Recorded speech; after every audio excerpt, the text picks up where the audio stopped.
Attack on Titan is finally over, and after a decade of defining the anime landscape, the question now is, will its influence continue in future? Will it have the longevity of IPs such as Death Note and Neon Genesis Evangelion, or will it fall into obscurity just like... Well, I don't know what, but that's kind of the point. Is Attack on Titan now a classic? It feels strange asking if Attack on Titan is now a classic, because it has felt like a classic ever since it began, but lest we forget, endings can often make or break shows. Game of Thrones proved that, destroying 8 years of storytelling quicker than you can say. Dany kind of forgot about the Iron Fleet. On the other hand, people are a lot more forgiving on a show with a slow start. Attack on Titan opened with a bang so big it sent ripples outside the anime community and changed the life of one unsuspecting person forever. That person is me. 2013, I was a teenager just living my life watching YouTube Let's Plays, slowly becoming an internet degenerate. And there was this chatter, or a rumbling you could say. One of the YouTubers I watched at the time mentioned the show he was watching, Attack on Titan. Now, I may have been a degenerate, but I was no loser. Don't ask the people I went to school with. I didn't watch cartoons, I didn't partake in this anime, but these cool gamers on the internet were watching it and they said it was different, so I thought to myself, why not? And I entered the world of Attack on Titan.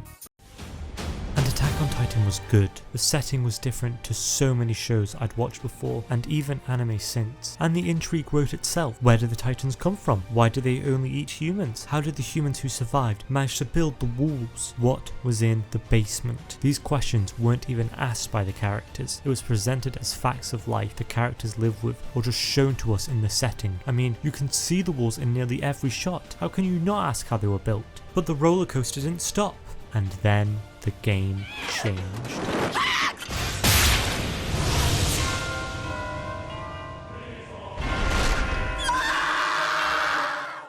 I legitimately thought they killed off Eren. Now, maybe I was dumb, but it was around this time I finished season 1 of Game of Thrones. Oh, I can't stand the wailing of women.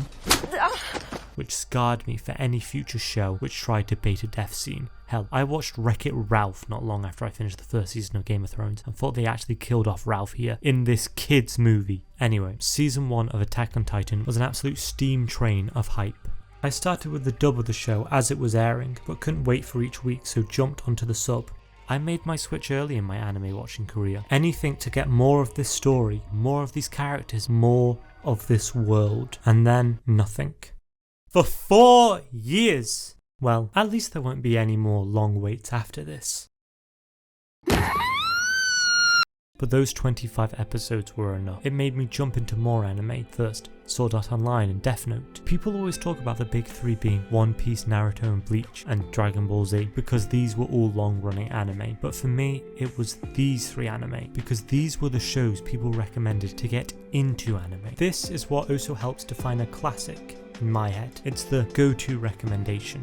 I then had a phase where I just watched harem anime, but we don't have to go there. These were my big 3 for harem anime, by the way. But I still wanted more Attack on Titan, so I started the manga. The story kept building and building. I even got the answers to the wall's construction, the origin of the Colossal and the Armored Titans. I even found out what was in the basement. But because I got my answers, I decided to stop reading. I had uncovered information about the world and didn't feel the need to keep going. And the wait for a single chapter every month was soul-rending. And that's where Attack on Titan ended for me.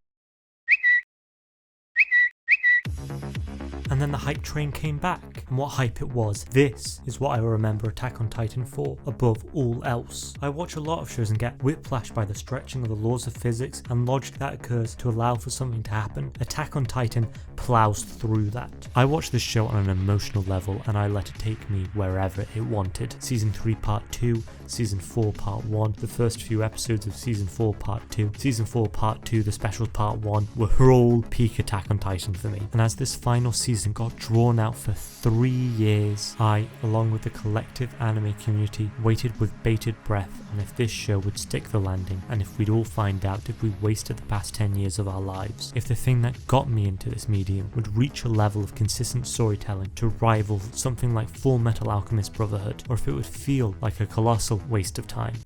eh? And the reports weren't looking good. I did my best to avoid spoilers, but I read comments from people who had finished the manga, and the general consensus was that it was disappointing. But I didn't let myself get swayed, and by November 5th, I'd long forgotten about these comments, and I sat down and let myself experience the finale of this spectacle.